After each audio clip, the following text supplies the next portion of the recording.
Hola, me llamo Devon. Tengo 27 años. Vivo en un barrio tranquilo a las afueras de Portland, Oregón. Trabajo desde casa. Diseño interfaces de aplicaciones y páginas web para ganarme la vida. No es glamuroso, pero paga las facturas. Y, sinceramente, me gusta la tranquilidad. Me mudé aquí hace unos 4 años, alquilé una casa pequeña de 2 habitaciones en una parcela en la esquina. Árboles, pájaros, el mismo cartero todas las mañanas. Muy normal. Pero esta historia no trata sobre mi trabajo ni sobre mi casa. Es sobre mi vecina. Se llama Marisa. Vive en la casa justo al lado de la mía. Literalmente, solo nos separa una valla de madera. Debe de tener unos 39 años, creo. No se me da bien adivinar edades, pero se comporta como alguien que ha vivido mucho y habla muy poco de ello. Durante años, apenas hablamos. Nos saludábamos con la cabeza si coincidíamos aparcando al mismo tiempo o decíamos un hola si nos cruzábamos en los buzones. Y ya está. Siempre fue educada, pero distante. El tipo de vecina con la que nunca tienes problemas, pero tampoco llegas a conocer. A mí no me importaba. Estaba centrado en mi vida, el trabajo, alguna cita que no llevaba a nada, mi podcast, mis tontas plantas de interior. Y pensaba que simplemente le gustaba tener su espacio. A muchas personas les pasa. En fin, todo empezó hace unos 2 meses. Era un jueves por la tarde, una de esas noches de principios de primavera en las que ya hace suficiente calor como para sentarse fuera sin congelarse. Acababa de regar las plantas de mi terraza, sí, lo sé, plantas, y estaba a punto de entrar cuando la vi. Marisa estaba sentada en una silla en su jardín, cerca de la valla. Sola. Sin libro, sin móvil, sin auriculares, ni siquiera una bebida al principio. Simplemente sentada, mirando al frente, sin fijarse en nada. Parecía casi congelada. La observé un momento, sin querer parecer raro ni nada, pero había algo que no cuadraba. Nunca la había visto así. Normalmente llevaba auriculares o estaba leyendo. Parecía alguien que mantenía sus pensamientos muy bien guardados. Pero esto era diferente. Entonces vi la botella. Vino tinto. Parecía que ya iba por la mitad. Se sirvió otra copa lentamente, como si estuviera pensando en algo muy pesado. Ese tipo de movimientos que haces cuando tu cuerpo está presente, pero tu mente está en otra parte. No sé por qué lo hice. Tal vez fue instinto. O tal vez simplemente no soportaba lo sola que se veía. Me acerqué al borde de mi terraza y le pregunté suavemente, ¿estás bien ahí? Giró la cabeza lentamente hacia mí. Sin mostrar emoción, ni enfado ni tristeza, solo cansancio. Sus ojos se veían distantes, como si no hubiera dormido bien en días. Mantuvimos la mirada durante unos 3 segundos. Luego asintió una sola vez, se levantó sin decir nada y volvió a entrar en casa, dejando la botella y la copa medio llena sobre la mesa. Me quedé allí un rato, mirando la valla que nos separaba. La había visto recorrer ese mismo camino cientos de veces, de la silla a la puerta corredera. Pero esta vez se sintió diferente, como si acabara de asomarme a una vida que había malinterpretado por completo. Entré en casa, pero no podía dejar de pensar en ello. Algo en su forma de moverse, en el silencio, el vino, la forma en que me miró, se me quedó grabado. No estaba intentando darle más importancia. No era romántico ni nada por el estilo, simplemente humano. Había algo triste, algo no dicho. Al día siguiente, pensé en acercarme para ver cómo estaba, simplemente llamar y decir, oye, espero que estés bien. Pero no lo hice. Me convencí de que sería raro. Ella no me debía nada. Yo solo era el tipo de al lado. Llegó el sábado. La vi sacar la basura y volver a entrar sin siquiera mirar hacia mi casa. El domingo, lo mismo. Auriculares puestos, sudadera con capucha. Esa misma expresión distante. Pero el jueves por la noche, esa imagen de ella sentada sola con el vino y la mirada perdida, no podía quitármela de la cabeza. Y tal vez ese fue el primer momento en que me di cuenta de que llevaba 4 años viviendo al lado de ella y no sabía absolutamente nada sobre su vida. Nada realmente. Exactamente 5 noches después de esa velada en su jardín. Recuerdo la hora porque acababa de poner pausa a la serie que estaba viendo, una serie de detectives olvidable, y miré el reloj antes de levantarme a por algo para picar. Marcaba las 22:42. Ni siquiera había llegado a la cocina cuando oí los golpes. 3 toques suaves, no urgentes, no agresivos, pero tampoco casuales. Dudé. Nunca nadie llamaba a mi puerta a esas horas, y no esperaba a nadie. Cuando abrí, tardé un segundo completo en procesar quién era. Marisa, de pie, con una sudadera gris, empapada por la lluvia. El pelo mojado pegado a la cara, sin maquillaje. Los ojos rojos, pero no de llorar, más bien de agotamiento. No dijo hola, ni siquiera intentó sonreír. Solo me miró y dijo con calma, perdona por molestarte. No sabía a quién más acudir. Esa frase me descolocó. Apenas nos conocíamos. No éramos amigos. Podía haber llamado a cualquiera. A una amiga, a un taxi, a un VTC, lo que fuera. Pero estaba allí, en la puerta de mi casa, bajo la lluvia, de noche. Luego añadió, mi padre está en el hospital. Ha tenido un derrame cerebral. Parpadeé, sin saber qué decir. ¿Quieres pasar? Ella asintió levemente y entró sin decir nada más. Se quedó allí, justo dentro de la puerta, empapando el felpudo, con el móvil en la mano como si fuera un salvavidas. No temblaba, pero su cuerpo estaba tenso, como si todos sus músculos se sostuvieran por pura costumbre. Le ofrecí una toalla y la aceptó en silencio, se secó la cara, se recogió el pelo. Dijo que acababa de recibir una llamada del hospital hacía 20 minutos. Su padre se había desplomado en casa y un vecino lo había encontrado y llamado al 112. Estaba vivo, pero inconsciente. El hospital quedaba a media hora y no quería ir sola. Sé que es tarde. Es solo que, no podía subirme al coche. Así que vine caminando. Le dije que la llevaría. Sin dudarlo. Cogí mis llaves, la chaqueta y salimos. La lluvia no había cesado. Era una llovizna constante y pesada que hacía que las calles parecieran de cristal. Los limpiaparabrisas marcaban un ritmo lento que llenaba el silencio entre nosotros. Ella no habló mucho durante el trayecto, solo miraba por la ventana. De vez en cuando, revisaba su móvil, pero nada. Llegaron algunos mensajes nuevos. Al cabo de un rato, puse algo de música.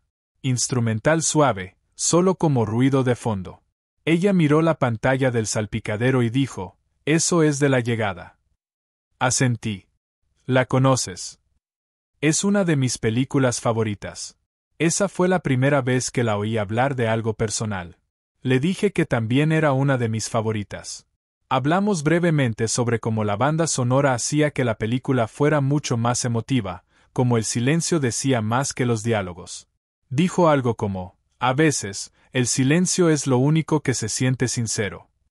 Llegamos al hospital justo antes de la medianoche. Me pidió que esperara en el coche, por si tenía que salir rápidamente. Le dije que estaría allí.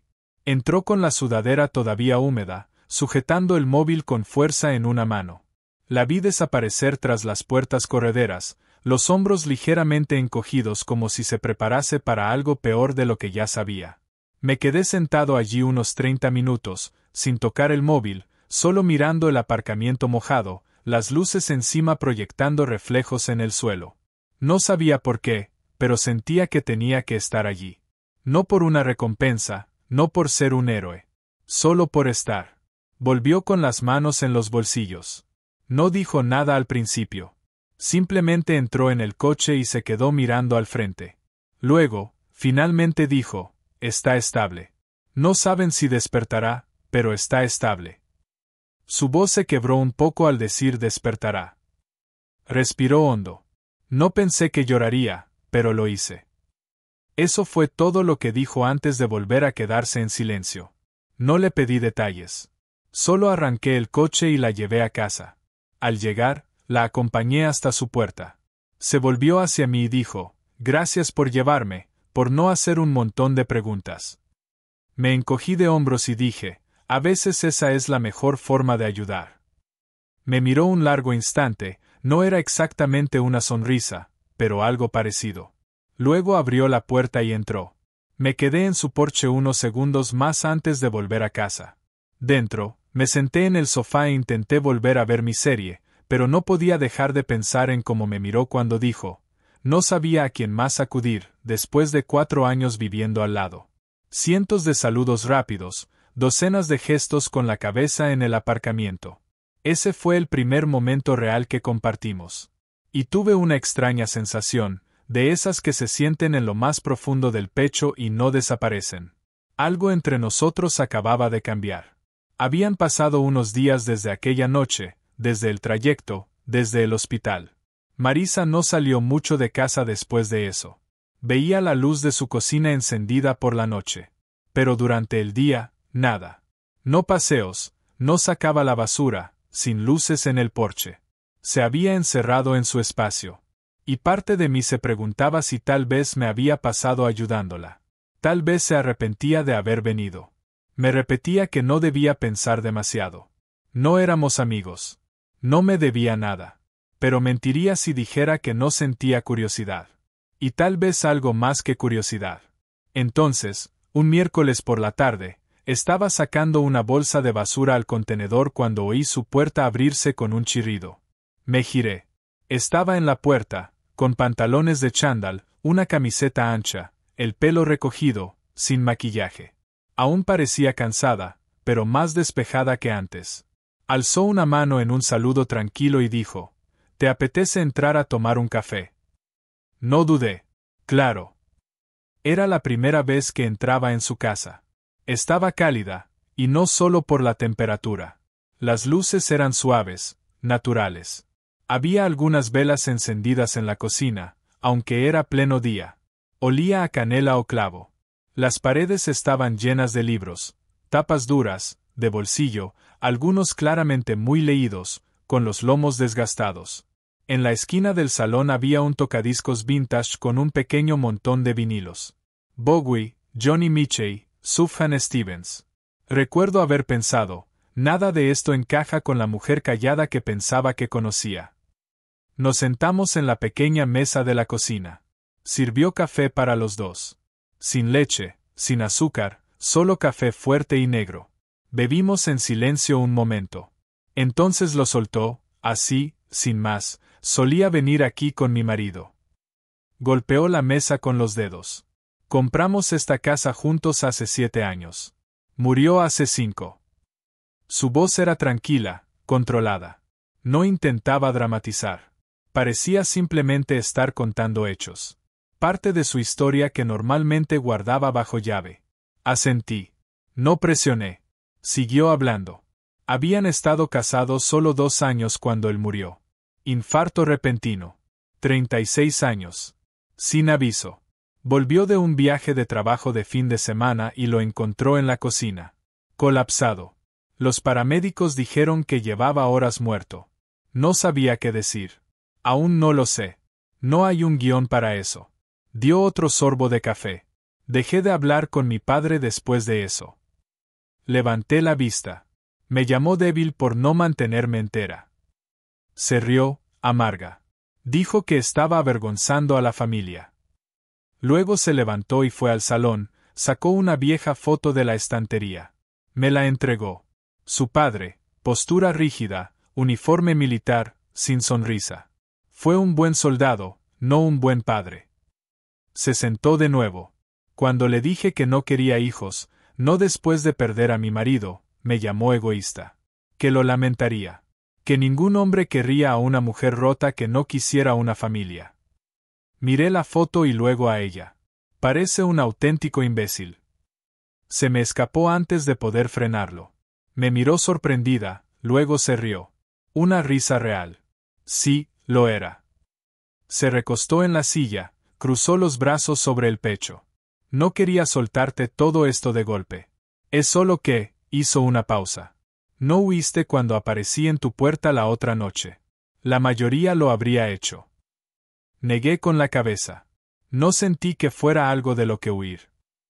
Hubo una larga pausa. Miró por la ventana. Su jardín trasero aún estaba mojado de la lluvia de esa mañana. Unos petirrojos picoteaban el césped. Antes pensaba que el silencio era fuerza, dijo. que guardármelo todo me hacía más fuerte. Pero últimamente empiezo a pensar que solo me hace sentir más sola. Esa frase se me quedó grabada. No hablamos mucho después de eso, solo nos quedamos allí sentados. Ese tipo de silencio que no es incómodo, solo, presente. Antes de irme, la ayudé a llevar una caja. Bajé con ella una caja de libros al sótano. Me dio las gracias, dijo que no había tocado esa caja desde el funeral. En la puerta, me giré y pregunté, ¿estás bien? Me miró a los ojos. Hoy, creo que sí. Esa noche, de vuelta en mi casa, no puse ninguna serie. No revisé el móvil. Solo me senté a pensar en su voz cuando dijo eso. En cuántas veces la había visto pasar, le había asentido con la cabeza, y nunca le había preguntado quién era realmente. Llevaba 4 años viviendo al lado de Marisa. Y en una sola tarde, supe más de ella que en todos esos años juntos. No fue un gran punto de inflexión. No nos abrazamos. No coqueteamos. No nos convertimos de repente en mejores amigos. Pero algo se abrió. Una puerta entre nosotros que antes no existía. Y supe que, si alguna vez me volvía a invitar, iría sin pensarlo. Era extraño cómo algo ordinario podía empezar a sentirse diferente tan rápido. Una semana después de aquella conversación en su cocina, recibí un mensaje de un número desconocido mientras terminaba una llamada con un cliente. Era breve. He hecho té. Si no estás ocupado, el patio trasero está abierto. Emmy. Sin emojis, sin adornos de puntuación, simplemente su estilo. Directo, mínimo, sin florituras. Cogí una chaqueta y fui sin pensarlo 2 veces. Su patio no era nada del otro mundo. Una mesa de madera desgastada, un par de sillas desparejadas y unos parterres que no parecían haber recibido mucho cariño últimamente. Pero el aire olía a hierbas frescas. Había una vela encendida en el centro de la mesa, una de esas gruesas que probablemente vienen de una tienda local, no de un supermercado. Ella ya estaba sentada cuando pasé por la verja. Hola, dijo con una voz más suave de lo habitual. Asentí y me senté frente a ella. Sirvió el té de una tetera de vidrio. Era manzanilla, sin azúcar, sin limón, solo caliente y limpio. No saltamos a ninguna conversación profunda al instante. No era su estilo, y yo nunca traté de forzarlo. Hablamos del tiempo, de su planta de albahaca que este año se negaba a crecer, de mi intento fallido de montar un escritorio de pie. Pero en esos momentos tranquilos entre sorbos, algo cambió. Ella empezó a abrirse poco a poco, pero con libertad, como si ya no necesitara protegerse en ese espacio. Como si la valla entre nuestras casas ya no importara. Me habló del jardín. Todo esto lo plantó él, dijo, haciendo un gesto hacia los parterres detrás de nosotros. Solíamos sentarnos justo aquí todos los sábados. Él tomaba café malo. Yo tomaba té. Y discutíamos sobre música. Sonrió. Pero era una sonrisa cargada, como un recuerdo que se conserva con cuidado. Era un jardinero horrible, añadió riéndose. Pero le encantaba intentarlo. Este arbusto de romero. Se sentó encima una vez por error y lo mató entero. Todavía le echo la bronca cuando vengo aquí. Luego se quedó en silencio. No dije nada. Solo escuché. No necesitaba consuelo, solo espacio. Y entonces dijo algo que me hizo incorporarme un poco. ¿Sabes? Pensé que sería una de esas mujeres que se vuelven a casar rápido, como en los libros. Lloran, se curan, y luego se enamoran otra vez. Pero yo simplemente, me detuve. Miró su taza de té por un segundo antes de continuar. La gente dice que el tiempo cura, pero no te dicen que también te hace olvidar cómo se siente la cercanía. Con el tiempo, empiezas a pensar que tal vez no estás destinada a volver a tenerla. Quise decir algo. Cualquier cosa que fuera sincera. Pero lo único que se me ocurrió fue, creo que la cercanía solo cambia de forma. No desaparece. Solo se esconde. Ella me miró entonces. ¿De verdad? Dijo mirándome. No eres como la mayoría de la gente que conozco. Probablemente sea algo bueno, respondí, sonriendo. Ella volvió a reír. Esa misma risa sin filtros de la última vez. Me pilló desprevenido. No porque fuera fuerte ni rara, sino porque sonaba viva. Después hubo un silencio. Pero del tipo que se acepta, no del que uno quiere romper. Se levantó y volvió con 2 copas de vino tinto. No te emociones, dijo. Es del de la gasolinera. Perfecto, respondí. Brindamos. Hablamos más esa noche que en todas las semanas anteriores juntas. Nada dramático, solo real. Le conté sobre mi última relación, cómo se rompió no con una pelea, sino con silencio. Cómo pasé meses fingiendo que todo estaba bien solo para evitar el momento en que dejaría de estarlo. Ella me habló de su mudanza a Oregón, de cómo casi vende la casa tras la muerte de su marido, pero decidió quedarse porque aún no estaba lista para soltar los recuerdos. Todo el mundo te dice que sigas adelante, dijo, pero nadie te dice exactamente a dónde se supone que debes ir. A medida que oscurecía el cielo, pasamos a temas más pesados sin querer.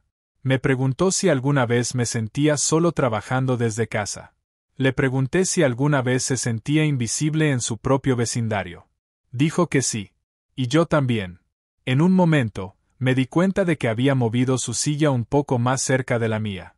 No de forma dramática, solo lo justo para cerrar la distancia entre vecinos y personas que realmente se ven. Y entonces llegó el momento que probablemente nunca olvidaré. Me miró, dejó su copa y dijo: ¿Sabes qué es gracioso? Has vivido allí 4 años y yo pensaba que solo eras el tipo de los auriculares. Levanté una ceja. Y tú eras la señora con todas las cajas de Amazon y el gato que nunca aparecía. Sonrió. Ni siquiera tengo gato. Exacto. Ambos reímos. Luego dijo en voz baja: Me gusta esto, hablar. Había olvidado cómo se sentía. Asentí. A mí también. No nos tocamos. No coqueteamos. No sonaba música dramática. Solo 2 personas sentadas en una mesa de madera bajo luces colgantes, compartiendo silencios e historias como si volvieran a significar algo. Me fui aquella noche cuando la vela ya se había consumido hasta la mitad. Me acompañó hasta la verja y nos miramos un momento antes de decirnos buenas noches. Sin promesas, sin nos vemos mañana. Solo, lo suficiente. De vuelta en mi casa, me di cuenta de lo extraño que era. Llevaba años intentando salir con la persona adecuada, intentando impresionar a mujeres que apenas recordaban mi nombre. Y ahora estaba pensando en una mujer callada y en duelo que vivía al lado, que servía vino de gasolinera y reía como si no lo hubiera hecho en años. Y aquello se sentía más real que nada que hubiera tenido en mucho tiempo. Era sábado por la mañana, temprano. El cielo estaba nublado y la calle en silencio. No había niños en bicicleta, ni corredores, ni siquiera él. No se oía ni una cortadora de césped. Solo ese tipo de silencio que te hace sentir que el día aún no ha comenzado.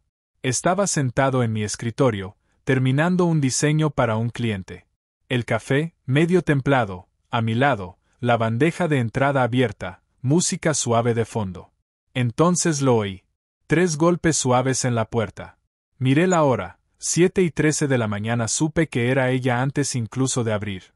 Marisa estaba allí, aún con la ropa de la noche anterior, vaqueros, un jersey, el pelo en una trenza suelta. Pero había algo diferente.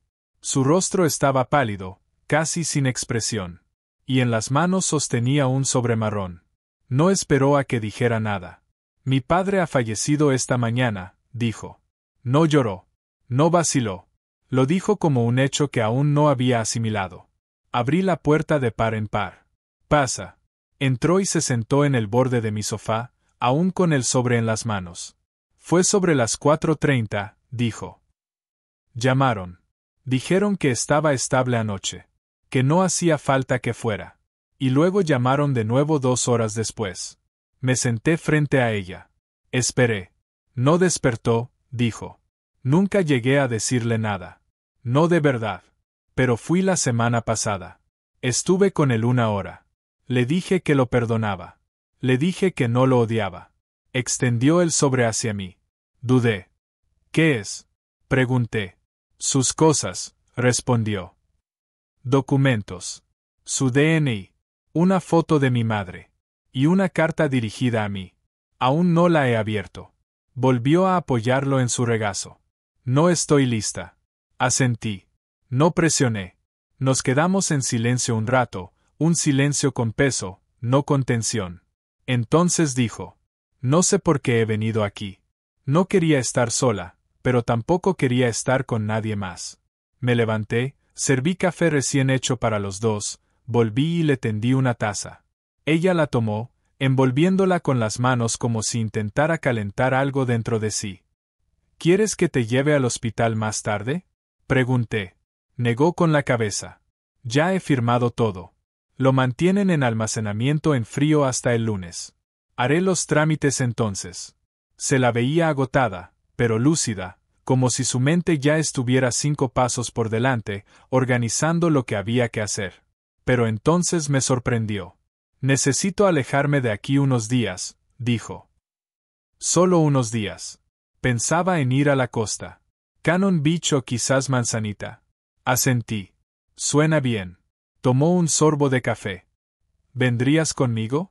La miré, buscando en su rostro alguna señal de duda, pero estaba firme. No tienes que hacerlo. No te estoy pidiendo nada dramático. Solo, siento que quiero compartir esta parte de mi vida con alguien que no conocía a mi padre. Alguien que no carga con todo ese equipaje. Había algo tan honesto en su forma de decirlo. Sin pretensiones, sin romanticismo oculto entre palabras. Solo una petición sincera de compañía. Le dije que sí.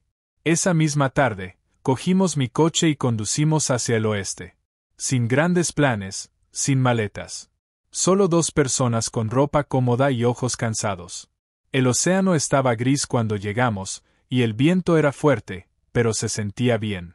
Como ese tipo de aire que empuja la pena fuera de tus pulmones el tiempo justo para volver a respirar. Nos quedamos 2 noches, caminamos por la playa, comimos bocadillos horribles de una gasolinera, dormimos en habitaciones separadas en un motel de carretera con suelos que crujían y colchas con estampados florales. No hablamos mucho de su padre. Tampoco de su marido. En cambio, hablamos de cine, de la infancia, de la primera vez que condujo un coche, del día que me despidieron de mi primer trabajo por enviar una caja de botellas de agua al estado equivocado. Rió. No una risa fuerte ni forzada, sino real. En la segunda noche, me entregó la carta de su padre. Dijo que ya estaba lista para leerla, pero que no quería hacerlo sola. Así que nos sentamos en el borde de su cama del motel, y la abrió. La carta era corta. Una disculpa sin detalles, arrepentimiento sin excusas. Solo, no supe ser un padre. Te quería. Simplemente no supe cómo demostrarlo. Cuando terminó de leerla, dobló la carta con cuidado, la volvió a guardar en el sobre y apoyó la cabeza en mi hombro. Permanecimos así mucho rato. Cuando volvimos al vecindario, algo entre nosotros había cambiado. No de forma dramática, como en el final de una película, sino de manera sutil, real. Ahora había confianza. Confianza de verdad. No solo café compartido o saludos al pasar. Empezó a invitarme más a menudo. A veces solo para sentarnos en el porche, otras veces para cenar. Yo la ayudé a limpiar el sótano. Ella me ayudó a replantar algunas hierbas que estaban muriendo en mi patio trasero. Una tarde, me preguntó si podía ayudarla a reparar la valla entre nuestras propiedades. Le dije, claro. Mientras trabajábamos, bromeó. Qué curioso que estemos arreglando una valla que ya no necesitamos. Sonreí. Pensaba justo lo mismo. No nos convertimos en pareja. No oficialmente. No hubo un gran beso, ni declaraciones de amor, pero hubo algo mejor. Una compañía real y tranquila. Meses después, compré una casita a 2 manzanas de la suya. Me ayudó a mudarme. Seguimos viéndonos todo el tiempo. Cenas, cafés, largos paseos sin mirar el móvil. A veces la gente pregunta cómo nos conocimos. Suelo decir simplemente: fue mi vecina durante años, pero no la conocí de verdad hasta aquel día. Y lo digo en serio. Porque es la verdad.